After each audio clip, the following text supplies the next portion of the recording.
হ্যাঁ, concept of measurement বা পরিমাপের ধারণা, এটা একবারে প্রথম অধ্যায়, তো এখানে বেসিক নিয়ে আলোচনা করা হয়েছে, পরিমাপের সংজ্ঞা টঙ্গা নিয়ে আলোচনা। তো আমরা যদি বলি যে পরিমাপ কি, পরিমাপ হলো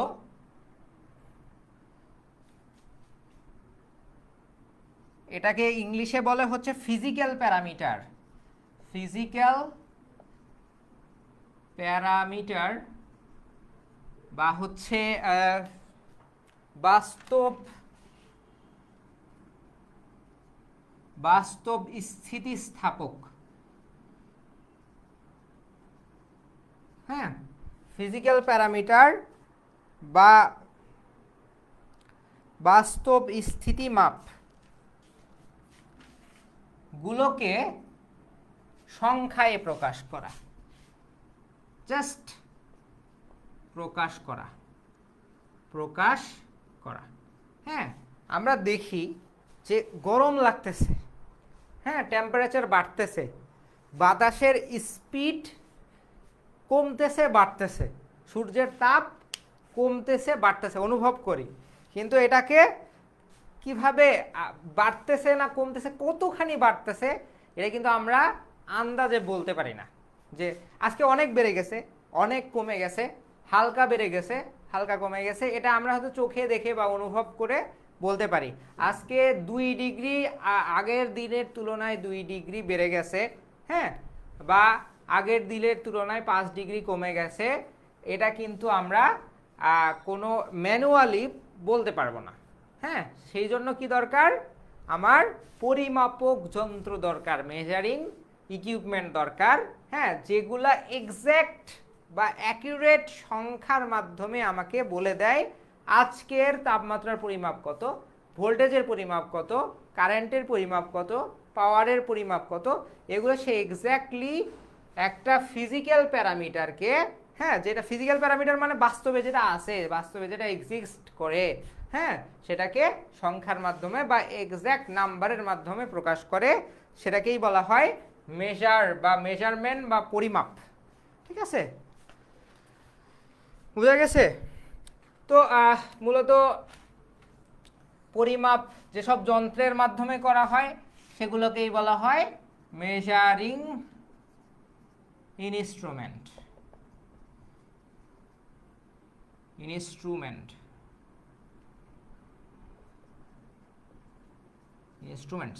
ঠিক আছে, তো এই মেজারিং ইনস্ট্রুমেন্ট নিয়েই মূলত কথা হয়। মেজারিং ইনস্ট্রুমেন্ট কোথায় কোথায়, অনেক জায়গায় মেজারিং ইনস্ট্রুমেন্ট আছে, হ্যাঁ, কিন্তু আমরা কোন কোন মেজারিং ইনস্ট্রুমেন্ট নিয়ে কথা বলবো, যেগুলা ইলেকট্রিক্যাল অ্যান্ড ইলেকট্রনিক্স ইঞ্জিনিয়ারিংয়ে দরকার হয়। হ্যাঁ, ইলেকট্রিক্যাল এবং ইলেকট্রনিক্স ইঞ্জিনিয়ারিংয়ে দরকার হয়, সেগুলো মেজারিং ইনস্ট্রুমেন্ট নিয়ে কথা বলবো। মোস্ট প্রাইমারিলি যেটা আছে সেটা হইল কারেন্ট, ভোল্টেজ, পাওয়ার, রেজিস্ট্যান্স, এইসব। ঠিক আছে, এনার্জি, এগুলো হচ্ছে ইলেকট্রিক্যাল ইলেকট্রনিক্সের পরিমাপ করার বিষয়। এগুলো এগুলো পরিমাপ করতে যেই যন্ত্রপাতি বা মেজারিং ইনস্ট্রুমেন্ট কাজে লাগে সেগুলো নিয়েই মূলত মেজারমেন্ট 1 এবং মেজারমেন্ট 2-তে আলোচনা করা হয়েছে। ঠিক আছে, আমাদের উদ্দেশ্য আসলে যে বইয়ে কি আছে পড়ে শেষ করে দিব এরকম না। এই বইটা পড়ে আমরা কি কি শিখব, বইটা পড়ে যে জ্ঞান অর্জন করলাম সেটা কই কই কাজে লাগবে এটা আগে জানতে হবে। হ্যাঁ, হ্যাঁ, এটা আগে জানতে হবে। যারা 3 ইডিয়টস মুভি দেখো নাই, এটা দেখা উচিত, এই মুভিটা অ্যাজ অ্যান ইঞ্জিনিয়ার তোমাদের দেখা উচিত। হ্যাঁ, কারণ এখানে শেখার অনেক কিছু আছে যদি শিখতে চাও। শিখতে না চাইলে জাস্ট ফান পারপাসে দেখে কোনো লাভ নেই।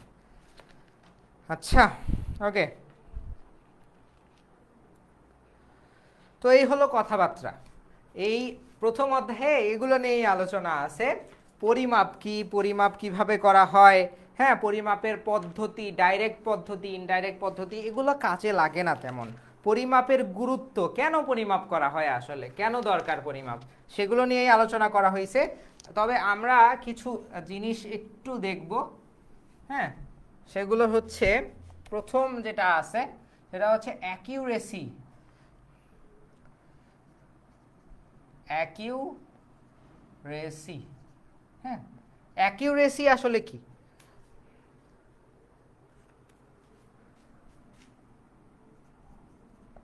পরিমাপকৃত রাশির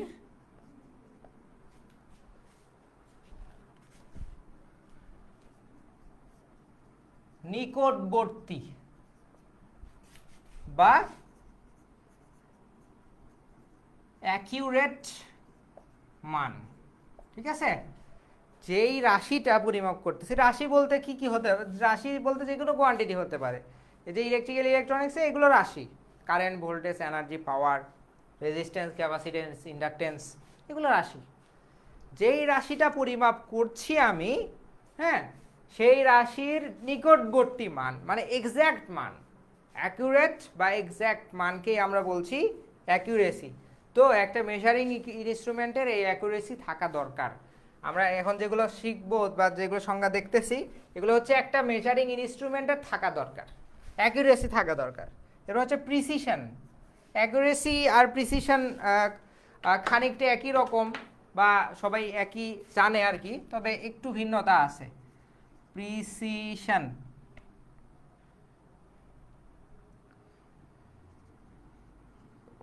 হ্যাঁ, প্রিসিশন কি আসলে?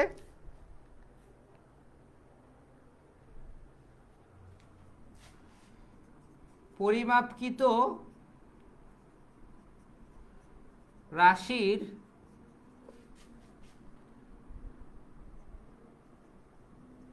সবগুলো, অনেকগুলো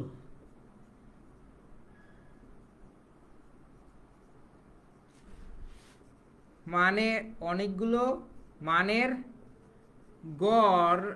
গড়ের সর্বোচ্চ বিচ্যুতি। হ্যাঁ, এটা দ্বারা আসলে কি বোঝায়? এটা দ্বারা আসলে কি বোঝায়? ধরো অ্যাকুরেটলি আমি বা অ্যাকুরেসি দিয়ে একটা কি বলে সার্কিটের ভোল্টেজ পরিমাপ করছি কয়েকবার, 10 বার একটা সার্কিটের ভোল্টেজ পরিমাপ করছি। তো আসলে আমাদের বাস্তবিক অর্থে বইয়ের খাতায় বা থিওরিটিক্যালি তেমন কোনো ডিফারেন্স আসে না, কিন্তু বাস্তবিক ক্ষেত্রে আসলে আমরা বিভিন্ন ত্রুটির কারণে, সার্কিটের বিভিন্ন উপাদানের ত্রুটির কারণে এক এক সময় এক এক মান পাই, বা কম মানের কম বেশি হয়, এক্স্যাক্ট মান পাওয়া যায় না।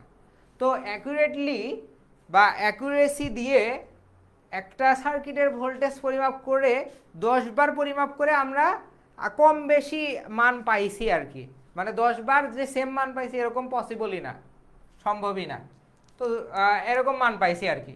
হ্যাঁ, তো সেই মানটাকে গড় করে একটা রেজাল্ট আসছে। ধরো কখনো পাইছি 10.2 ভোল্ট, কখনো 10.34, 10.22, কখনো পাইছি 10.12, 10.18, 10.15, এগুলো ধরো গড় করে আসছে।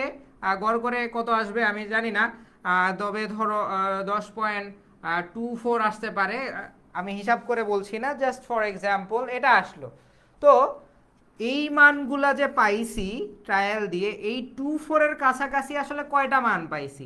ধরো এটা একটা মান পাইছি, এটা একটা মান পাইছি, হ্যাঁ, এই যে এটা একটা মান পাইছি। তো যতগুলা এই গড় মানের কাছাকাছি যতগুলা মান পাবো, ততটা ওই মেজারিং ইকুইপমেন্টটা ততটা প্রিসাইজ, হ্যাঁ, ততটা প্রিসিশন আছে। অর্থাৎ 10 বার পরিমাপ করে, হ্যাঁ, যে গড় মানটা, 10টা রেজাল্টের যে গড় মানটা পাইছি, হ্যাঁ, সেই গড় মানের কাছাকাছি যেসব মান আছে, সেই মানটা যত বেশি হবে, ওই মেজারিং ইকুইপমেন্টের প্রিসিশন তত বেশি। বুঝা গেছে?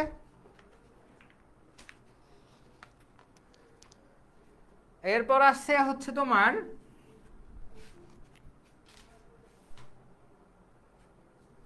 সেনসিটিভিটি, সেনসিটিভিটি, হ্যাঁ, সেনসিটিভিটি বলতে আসলে কি বোঝায়? সংবেদনশীলতা, সংবেদনশীলতা। সংবেদনশীলতা কি মানে এই যে কতটা প্রিসাইজ আর কতটা অ্যাকুরেট, এই দুইটাকে এক জায়গায় করলে মানে তোমার একটা মেজারিং ইকুইপমেন্ট কত তাড়াতাড়ি মান দিতে পারে বা কত অ্যাকুরেট মান দিতে পারে, সেটার ক্ষমতা কি, সেটার ক্ষমতাকেই বলছি আমরা মেশিনটা কত সেনসিটিভ, মেজারিং ইকুইপমেন্টটা কত সেনসিটিভ। হ্যাঁ, এটাও একটা গুণাবলী। এরপর আছে রেজলিউশন, রেজলিউশন বা এটাকে বলা হয় অর ডিক্রিমিনেশন।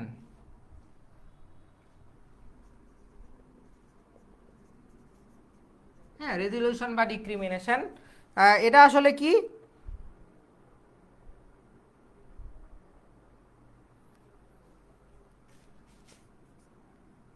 কোনো মিটার বা মেজারিং ইকুইপমেন্টের একটা সর্বোচ্চ কি হলো, কোনো মেজারিং ইকুইপমেন্ট বা মিটারের একটা সর্বোচ্চ সীমা থাকে। হ্যাঁ, সর্বোচ্চ সীমা থাকে। তো তো তোমরা দেখবে হচ্ছে যখন 100 সিসির বাইক কখনো কিন্তু 100-তে উঠে না, 98, 99, হ্যাঁ, এরকম ইতে সে আটকে যায়, অর্থাৎ সে সর্বোচ্চ এতখানি উঠতে পারে, এর বেশি কখনোই উঠতে পারে না।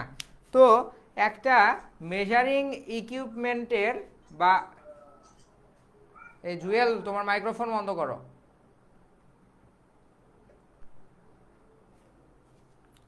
তো একটা মেজারিং ইকুইপমেন্টের সর্বোচ্চ সীমা থাকে। হ্যাঁ, সে এত পরিমাণ ভোল্টেজ পরিমাপ করতে পারে, এত পরিমাণ কারেন্ট পরিমাপ করতে পারে, এত পরিমাণ পাওয়ার পরিমাপ করতে পারে। তো রেজলিউশন বা ডিক্রিমিনেশনটা কি? যে একটা মিটার সর্বোচ্চ পরিমাপের সময়, মানে একটা মিটার ধরো সর্বোচ্চ 150 ভোল্ট পরিমাপ করে, তো আমি ওই মিটার দিয়ে একটা 150 ভোল্টের সার্কিটই পরিমাপ করতে যাচ্ছি, ওই সর্বোচ্চ সীমায় গিয়ে সে কতটুকু অ্যাকিউরেট রেজাল্ট দিতে পারবে। হ্যাঁ, সেটাকেই বলা হয় ডিক্রিমিনেশন বা রেজলিউশন, মানে সর্বোচ্চ সীমায় গিয়ে একটা মিটার বা মেজারিং ইকুইপমেন্ট সর্বোচ্চ সীমায় গিয়ে ঠিকঠাক রেজাল্ট দিতে পারবে কিনা, ঠিকঠাক রেজাল্ট দেওয়ার ক্ষমতাকেই রেজলিউশন বা ডিক্রিমিনেশন বলে। তো এই 4টা গুণাবলী একটা মেজারিং ইকুইপমেন্টের থাকা আবশ্যক। এই 4টা গুণাবলী মেজারিং ইকুইপমেন্টের থাকা দরকার, সাধারণত থাকা উচিত, তাই না? এখন কথা হইল যে আরেকটা গুণ আছে যেটা আসলে থাকা উচিত না, কিন্তু সেটা থাকে, সেটা হচ্ছে error in measurement. Errors in measurement, যেটাকে বলা হয় পরিমাপের ভ্রম। ইরর মানে হচ্ছে ত্রুটি, পরিমাপের ত্রুটি বা ভ্রমও বলা হয়, ভ্রম বা ভ্রম, ইরর। তো এটা কি?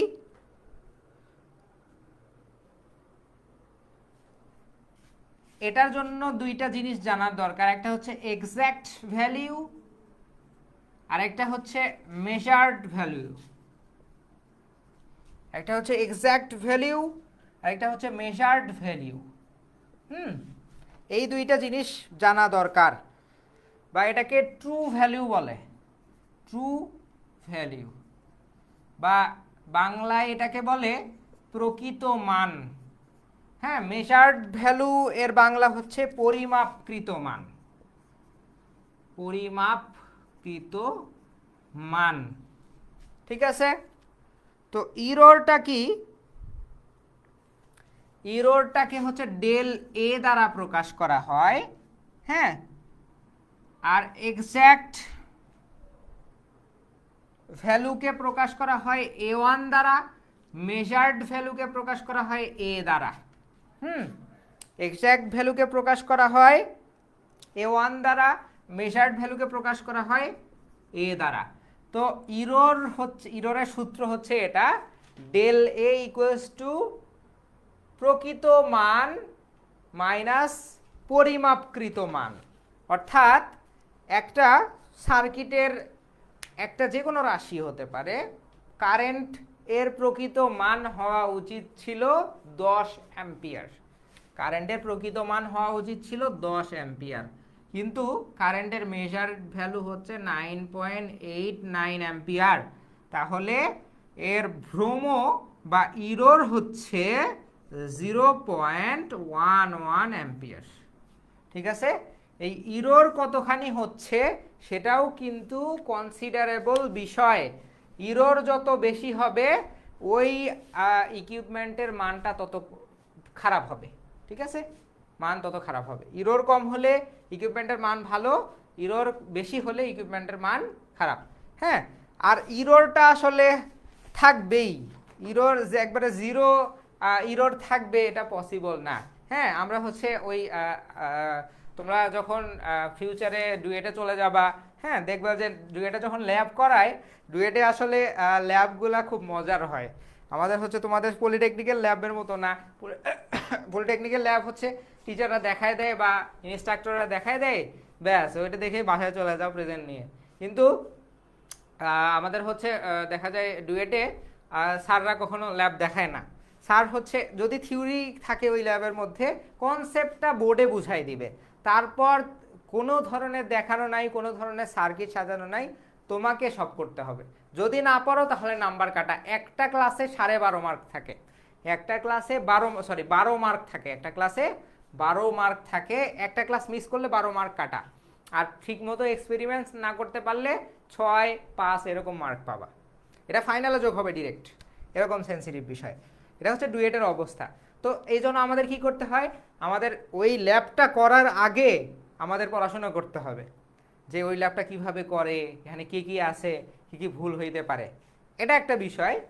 আরেকটা মজার বিষয় কি, যদি আমাদের ওই ল্যাবটা ক্যালকুলেশনে একটা এক্স্যাক্ট মান স্যাররা বলেই দেয়, এটার এক্স্যাক্ট মান এটা, বা বলে দেয়া থাকে না, লাস্টে হচ্ছে রিপোর্ট যখন আমরা সাবমিট করি। ও আরেকটা বিষয়, যে যেই ল্যাবটা তুমি করবা সেই ল্যাবটা ওই দিনই তোমাকে রিপোর্ট সাবমিট করতে হবে। আমরা তো অনেক সময় বাড়িতে গিয়ে ল্যাব রিপোর্ট বানাই নিয়ে আসি, কিন্তু মানে হচ্ছে ডাটা টেবিল সব কিছু আমাদের ডুয়েটে ওই দিনই সাবমিট করতে হয়, মানে ওই ল্যাবে বসেই করতে হয়, বাস্তবধর্মী কাজ কারবার আর কি। হ্যাঁ, তো হয় কি, যদি মনে করো ল্যাব শেষ, তারপর হচ্ছে স্যারদের কাছে গিয়ে রিপোর্টটা দেখাইতে হয় যে আমার ল্যাব ঠিকঠাক আছে কিনা। তো একটা হচ্ছে এক্স্যাক্ট ভ্যালু বা প্রকৃত মান দেয়া থাকে, বা স্যাররা আমাদের দেখায় তখন। হ্যাঁ, তো আমাদের পরিমাপ করা মান যদি ওই এক্স্যাক্ট ভ্যালুর সাথে মিলে যায়, অর্থাৎ ইরর আমাদের ক্যালকুলেশন করে বের করতে হয়, এত পার্সেন্ট ইরর, এত পার্সেন্ট ইরর। যদি ইরর 0% আসে তাহলে ল্যাব পুরো কেটে দিবে, ল্যাব পুরোপুরি কেটে দিবে। কেন ইরর 0% আসলো? ইরর 0% আসা তো ভালো কথা, তাই না? অবশ্যই ভালো কথা, ইরর 0% আসে, আরে সব কিছু পারছে, মানে পারফেক্ট হয়ে গেছে। আসলে এটা পসিবল না, ইরর 0% আসা পসিবল না। ইরর 0% যদি কারো আসে, এর মানে সে চিটিং করছে। ঠিক আছে, সে আসলে ঠিকঠাকভাবে করে নাই। তো ইরর আসতে হবে। ইরর খুব বেশি আসাও ভালো না, একবারে 0% আসাও ভালো না, মোটামুটি অল্প স্বল্প ইরর থাকে, আনতে হয় আর কি। তো আমরা অনেক সময় একবারে জিরোর কাছাকাছি চলে আসলে একটু বাড়াই দেই আর কি, একটু ইটি করে, যাতে কোনোভাবে সন্দেহ না করে স্যার।